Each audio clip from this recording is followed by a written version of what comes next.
Hey everyone, how's it going? Welcome to Planet Coaster, and welcome to what I think might be the start of a series of a throwback series that I want to do. I'm also doing a Reel Up My Ride series where I take original creations and add some realism into it based on the knowledge and experience that I've got of theme parks design in real life and the job that I do and everything. And so I was looking through some previous parks of mine to get some inspiration on what I wanted to do and to see whether I could find a ride that I could use as episode 1.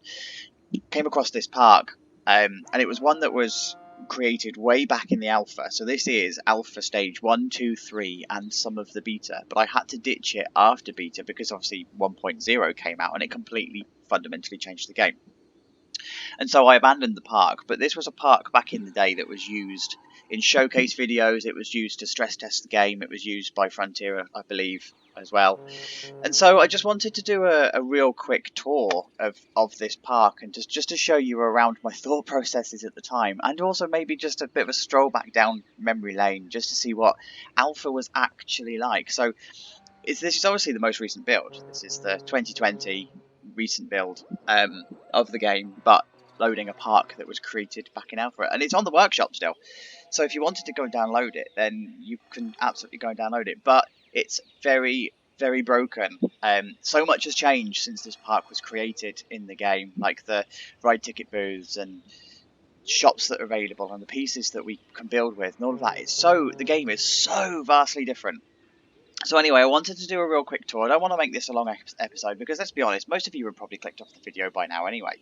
You probably heard my voice and just decided to bail. So this is, for those of you that stuck with this is just for you. So I don't really know where to start. I haven't planned this in any way, shape or form. I'm just going to freeball this and just go with the flow. So here we've got the entrance area, and straight away you can see that shops are missing. So this is back in the day when we used to have the shops that were instant themed. We didn't have the open fronted shops that you could put a wall on the front of. This was like the panel shop. There used to be a panel shop, and if you go back and watch one of Jacksepticeye's videos, he plays Planet Coaster in Alpha, and you'll be able to see them. You'll be able to see what I mean. And so these are obviously missing, but this would have been Cosmic Cow and Chief Beef, and this was like the epitome back then of realism. This was like what I thought realism was. This billboard, by the way, was a different billboard. It was a long, colourful thing rather than the square that we know now. Yeah, I remember thinking to myself, oh my god, this looks so real, this looks so good. And remember as well that the pieces we had were different. Very, very different. We didn't have the variation of pieces, and I certainly didn't have the knowledge of designing theme parks that I've got now. And so I was just going by my experience of visiting parks and whatever. But yeah, look, it still looks good. Like, it still has the hallmarks of some kind of realism. It still has the flower beds, and it still has some kind of landscaping. It still has some kind of thought about guest flow. It's still there. And then we've got the actual. So we've actually got shops. I don't know how. So this must have been a beta job, because I know that the information booths and everything were added later. So, and then we've also got some of the theme, actually, some of the brickwork and whatever. Yeah, so that's the entrance area. It looks alright. It's an entrance area. Does what it needs to do. Bit of a focal point at the bottom. And I remember as well that one of the videos that was released about this park that did a showcase on it sort of questioned why this middle area was blank, purely because I never know what to put in the middle of my parks. I always sort of leave that until the last minute, and then I just publish this just thinking, oh, it's just going to be a green, just leave it as an open green. It's quite a busy park anyway. So anyway, let's come over to this Kiddie Coaster, because this was the epitome of tricking the roller coaster building system to doing things that it shouldn't have done. This was using autocomplete, so I did the first drop to the maximum angle, and then somehow I managed to get down here, and I was able to autocomplete this bit in the middle. And the reason I did this was because at the time, the friction of the coaster was far too much that this height never made it back to the station, so I made it higher and steeper, so it built up. But can you imagine a kiddie coaster that does that? Oh no! And taking that bend that fast. Oh, brilliant. But I remember this was pioneering at the time. We didn't have the ability to build plazas in Alpha, so we had to do some trickery. We had to do some trickery and jiggery and pokery with it. And so what I did, this is just a path that's laid out in a square with a path on a diagonal down the middle. And then I just hid stones. I just hid the gap with stones. And we do that today. We do that to this very day when we've got gaps in paths. We just do it on a much smaller scale. And then this is the time before we had square pathing, and before I even understood the principle of queues and how they should work. Definitely didn't understand the principle of safety. I mean, hey, let's just hop over the hip height fence and jump into the ride area. What a brilliant idea! But I mean, it winds. It does what it does. Represents what it was supposed to. The station building is ugly. The autosave, by the way, is still struggling because it's quite a big park. But yeah, the station building is just a box. I mean, most station buildings are just a box, but I think with this, yeah. Well, if anybody watches any of my videos, then it's obvious that station design isn't my strong point. I don't really enjoy doing it. I just do it for the sake of doing it, but this is just taking it to the next level. I mean, I've even tried to do some kind of balcony, but why? It's not even supported by anything. Look, it's not even. It's just there. It's fun. But yeah, it's fine. And again, this ride can't be opened. It's not connected, even though it is. It's connected at the top. It's connected at the bottom, and it's got everything it needs because of the way that the codings worked. I'd need to go back and redo it all. And likewise, this park doesn't even have an entrance. So this was a park that would have been designed way back when the park entrance would have been by the spawn point down here. And then you come into the really old park entrance that's here. Look, so this park entrance doesn't even function anymore. So can't have guests in the park either. It's fun. And it's great to see actually the profile of rides that we used to have. So we used to have a very minimal palette of rides, and so this was a park that I was like, I'm going to pack as much as I can in. But yeah, I loved this Insanity ride because it just, and I still do to this day actually, because you can fit it anywhere. It's like it's a good ride. You can fit it wherever you've got space. This just painful. I mean, look how close. That would definitely need some kind of cover, some kind of netting, or some kind of added height. And we come up to the wing coaster, and the idea of block sections and delayed stuff. And I know I wanted to try and base this on the swarm as much as possible. I kind of got the principle with the first drop, the wing drop. And it's kind of shaped right. It's too far out of an angle, but yeah, I kind of got that idea of the head chopper. And I kind of got the idea of the shaping of inversions and roughly where angles and everything should be. The 4 meter method didn't exist back then. Like, we didn't know that the 4 meter method was a thing that we could do. So we were using the normal lengths and just smoothing it out the best we could. So heart lining was just almost impossible. But yeah, look, it's just a mess of track. Just a mess of track. And I bet you could probably do some work to this as well to make it more acceptably real. It's wholly possible.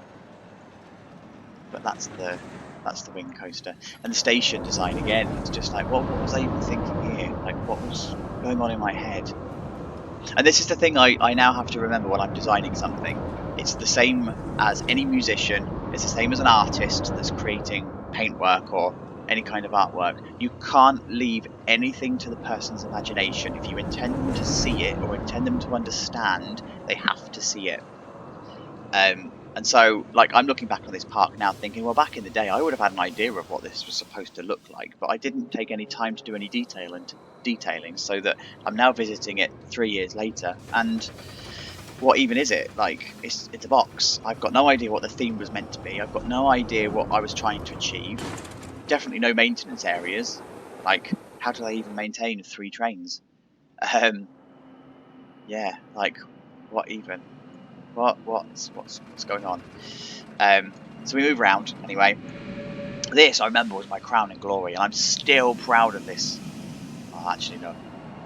Yeah, no, do you know what? I'm going to say it. I'm still proud of this coaster to this day. This was definitely my first ever attempt at a big coaster, a Medusa-style coaster. There's no heartline rolling in this in any way, shape or form. But this was the first time I started to nail the idea of profiling and the idea of tracks and everything. Now, I know it's running a little bit slowly, and I know it's running a bit sluggish, and it's a bit, like, it is a bit poo. But it was the first coaster I ever built that properly interacted with pavements, properly interacted with the terrain, it properly interacted with transitions and felt like it should, and the area around here as well felt like it was good. Like this burger restaurant, which I don't know, yeah, the shops aren't in there, but the burger restaurant was like the first burger restaurant I did that I was proud of, and this station area backing onto it, it just sort of felt more real. This would be a contender for Reel Up My Ride, this coaster. I would want to reprofile it. I'd want to add the heart lining to the inversions, and I would want to do a safety pass and make sure that the fences and everything are all in. I would probably move this ride because it's sitting right in the middle of the ride area. I would probably want to fence this off because it's quite a busy area, and I would certainly do something with the plaza area here. So this would definitely be a contender for the Reel Up My Ride series that I want to do. This is the sort of thing that I would enjoy to reprofile. I mean, look at how that's crawling around there. We definitely need to do some work. This isn't tall enough. I mean, it's a really short ride, so it would need to be taller. It would need to be a bit faster. But yeah, like I say, it was the first time I really toyed with the idea of a proper coaster. And that kind of, this was the first coaster actually I built in the park, if I remember rightly. I built the front entrance, I built this, and then I added the kiddie coaster afterwards, which is why the kiddie coaster lends a lot of the movements and everything from it. Yeah, so moving around, we've got our Screaming Swing, still my favourite ride ever. It's my favourite flat ride. I love a good Screaming Swing. And then we've got this, well, it's supposed to be a Giga coaster, but I don't think it qualifies as a Giga. And look at that drop. Look at that drop. That's just... So this was also in the times when we didn't have any block section of lift hills. So we had to put a block section, and you couldn't angle block sections either. They had to be straight and flat. So this was my way of getting around it. And look at this. Hello? So this was my way of getting around it, and then this was my way of profiling it. And again, this I had no idea about the profiling of tracks. I was just using what I used to do in Roller Coaster Tycoon 3 at this point, and just assuming that that's what you did. I liked this bank though, like this first banked hill. This was a good attempt at some kind of banking on an airtime hill, and the actual layout and the pacing of the first part of the ride here is actually pretty good. Again, it needs some heartline rolling on the curves here, so it needs to sort of feel like the back end is slipping out as it's going around these. That's how you know that you've got a good heartline roll. But the actual design of the first half of the ride isn't too bad. The second half of the ride is okay, but it takes it a bit slow. It takes it a bit slowly, and then some of the transitions are a little bit too whippy. Like, I probably wouldn't put a brake run here anymore. This was just there for convenience to allow the block brakes, but that was kind of it. And like, this really needs smoothing out. I would probably reprofile this bit. This is far too tear shaped. This tear shape is far too tight. So I'd definitely do something there. But I think I got to this point and was running out of ideas of how to finish it off. I knew I wanted this brake run. I knew I wanted this brake run. I just didn't know how I was going to get there, so I just did whatever I could. And yeah, to varying degrees of success, I think. And then we come down to the inverted coaster. I loved this inverted coaster when I did it. This was the first time I watched a Sylv video with how to use some of the pieces, and it really inspired me to do like this custom catwalking along here, and this idea of a demon running through a village and terrorizing this village. And I absolutely loved how this track interacted with the terrain, and it went over the hill, over the track that comes round it here, and then sort of comes back into the brake run. Again, and this is the first time actually I think I considered safety. This is the first time I fenced something off, like a ride area off, because this fencing is consistent right along here. I've varied the fence here, so it's supposed to be the equivalent of a chain link fence, and I think there's some pieces missing here. There would have been some kind of building piece that was taken out from the final build that we don't have anymore, and I've put like what would then be don't die fencing, but it's not. It's just like themed don't die fencing. I would just need to put some kind of catwalk along here, I think. Again, I think this would be another contender for Reel Up My Ride. The only criticism I really have, well, I've got many criticisms, but the main criticism I've got with this ride is that it uses far too many 0G rolls. I would probably want to mix up the inversions a little bit more. But I still absolutely love this Immelman and this 0G roll here. I would probably touch up some of the scenery as well. Now we've got the newer building pieces, I would probably do some different stuff to it. This was just using the building pieces we had at the time. And I wanted this idea of walking through the middle of the ride as well. So you're actually walking through the village that this demon is terrorizing. So I kind of get this. I kind of get this theme. Unlike the wing coaster where I'm like, I've got no idea what I was even thinking. I can sort of piece together what I was thinking here. And now I know about catwalk penning, and now I know how to create much more efficient use of space and queues. This would be very different. I'd be able to squeeze a lot more queue value out of this area than I have here. So yeah, but I like it. It reminded me, obviously, the inspiration is obvious, isn't it? It's Nemesis at Alton Towers, very much with this drop into a loop and the colour scheme and everything, and this under the bridge. Yeah, this was definitely my first furore into a proper realistic looking coaster, and even from the top, like even from the Google Earth view, it looks like it could be a real coaster, whereas the others look a bit ropey. So this would be my second contender, I think, for Reel Up My Ride. Then we come to the back. Well, I didn't even know what the S&S coasters of this kind was supposed to do, and it's even stalled, so let's just not even bother. This is horrible. It's horrible. This El Loco is just, look at the state of it. I'm not even going to. So we're gonna go to, oh, this is stalled as well. Brilliant. So we didn't have timed trigger items back then, and for some reason it's not put the water up at the right height, no, whatever. So we didn't have triggered items at this point, but the idea would have been that these splashes would have been triggered at around about the time it hit this loop here. And the idea of this was it was supposed to be a sister to the inverted coaster. This was a second demon. This was more the wizard that lived on the hill that created the demon for the village.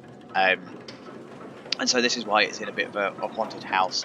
And if you look in here, I'm just going to get rid of the trains. If you look in here, this was my attempt at thinking, oh, how would this inside look if it was to be a forward launch, backwards launch kind of thing. So I put all of the electric grids down, and I put all of the steam, and I tried to theme this with like barrels and stuff, as if it was some kind of experiment that was going on. And then in here you've got some fire, and you've got some stuff going on. Again, it was all just clutter that we had available at the time. I would use very different stuff now, because we've got much more stuff in the game to use. And it was supposed to be a bit like mine shafty. It was supposed to be a bit secluded, a bit cut off, a bit almost underground. But the idea was that it was some kind of experimental science lab that looked down on the village, down that way, and it was supposed to be like that mysterious thing on the hill. and it looks good on the sightline. Like, it still looks, to this day, it still looks quite good on the sightline. Yeah, this was my first real launch coaster as well. And I liked this idea that the queue was interacting with something on the hill and it goes underneath you underground, and just the throughput of this, I remember, was awful. I hated the throughput of this because I just didn't nail the blocks properly. It was horrific. But the principle was good. It was supposed to be an airtime filled launched thing with a couple of inversions. I think I would probably use a Mac launched here now, though, rather than the Torque. I'd probably replace it out completely. It would lend itself better to being a Mac launched than it would its current manufacturer. And then it come across to this monstrosity. This was the only launched racing coaster we had at the time. We didn't have the Zenith in game.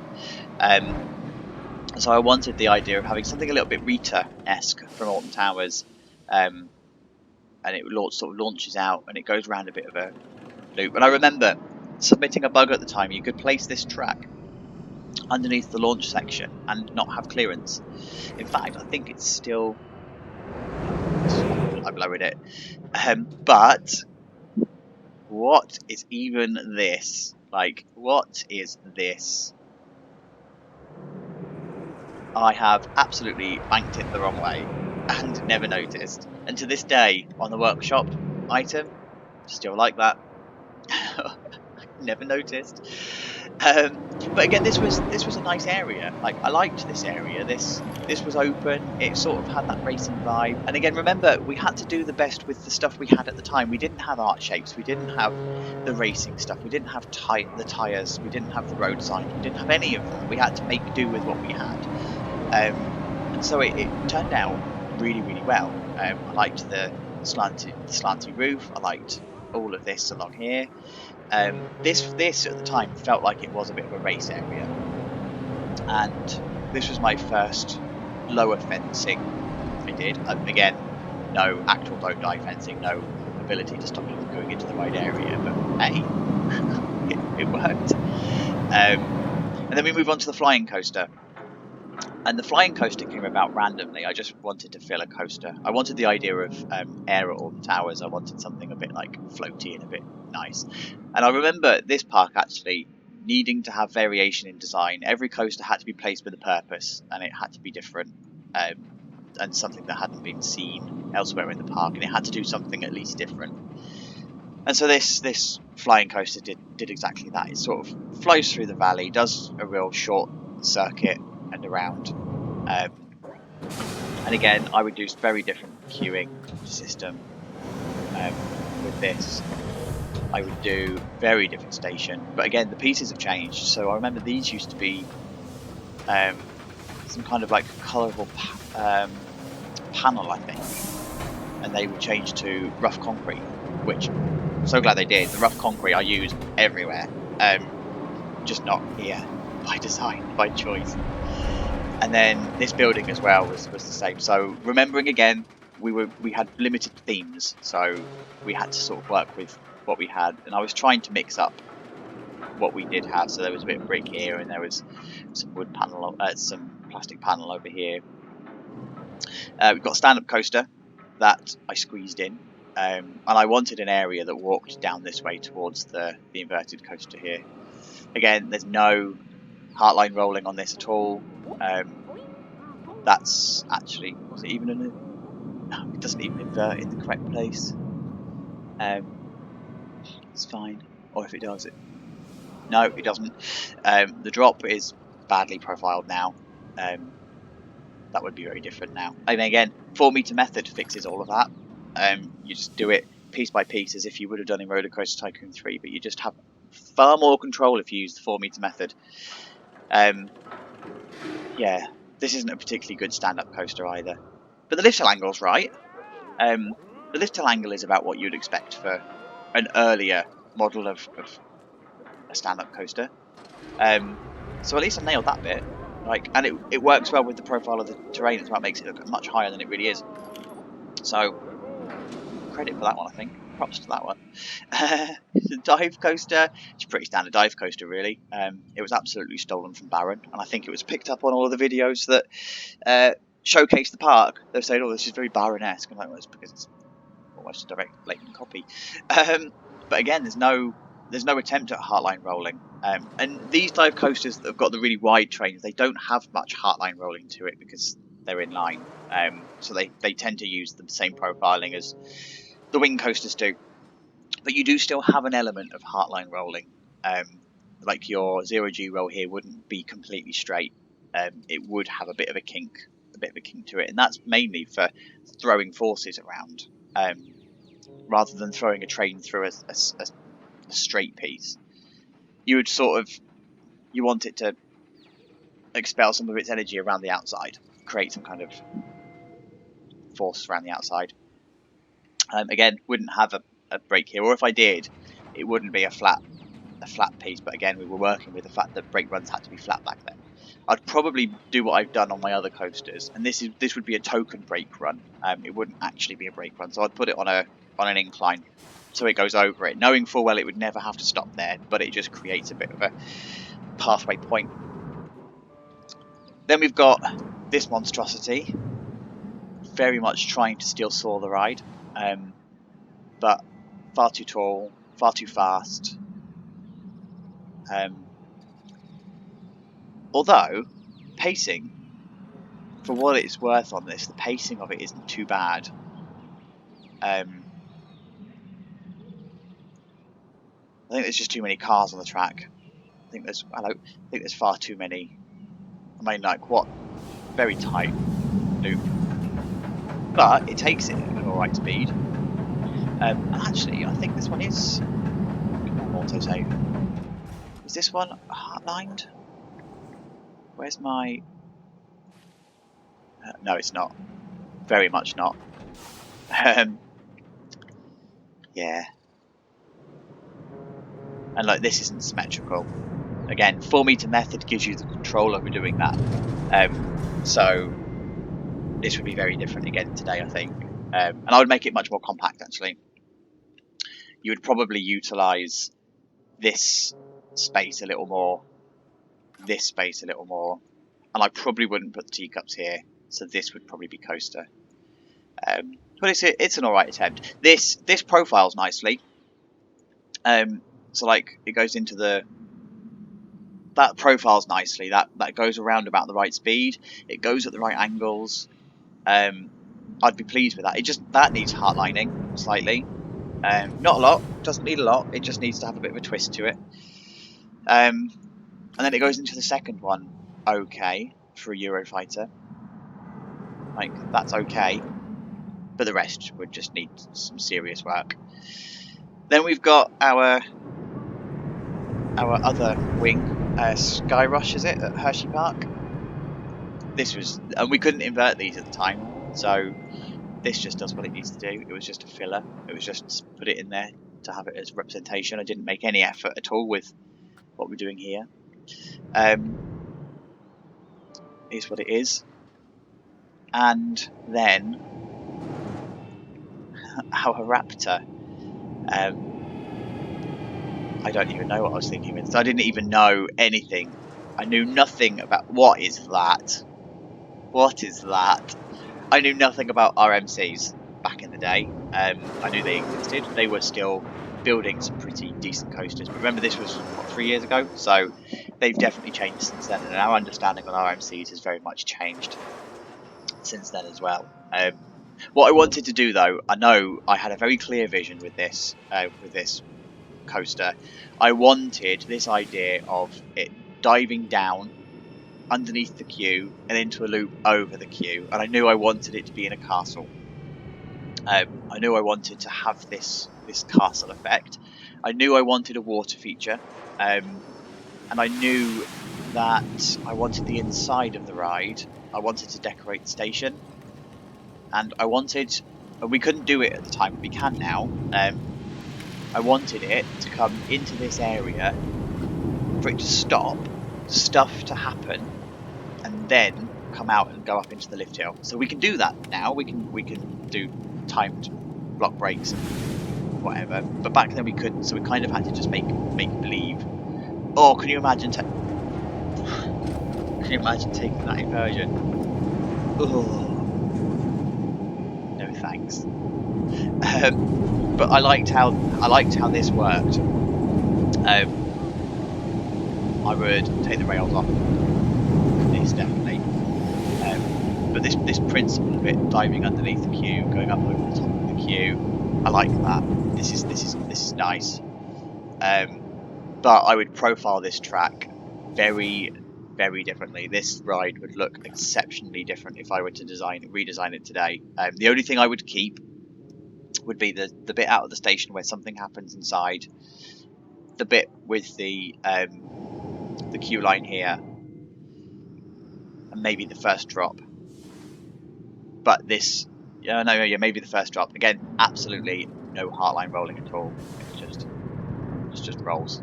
It's just an inversion. And there you go. So this was Pennington Park. It was my alpha park that I did way back in the day. And like I said at the very beginning of the video, it only lasted until the beta. It never saw the light of day from 1.0 onwards. But I really hope that you've enjoyed looking back at this park, and gives you some inspiration with where you can go, what you can do, the types of things that's available in park. And if you do want any more throwback episodes, if you want me to look at any other parks or any other save games, then leave a comment below, and then I'll know what kind of episodes to make. And if you want to know when other episodes of other things come out, then you know what to do. Press subscribe, press a like, give us a thumbs up, or chat on the community. Love chatting to my community. Because without you guys, I don't have videos, do I? So thank you so much, everybody. Take care of yourselves, and I will see you all soon.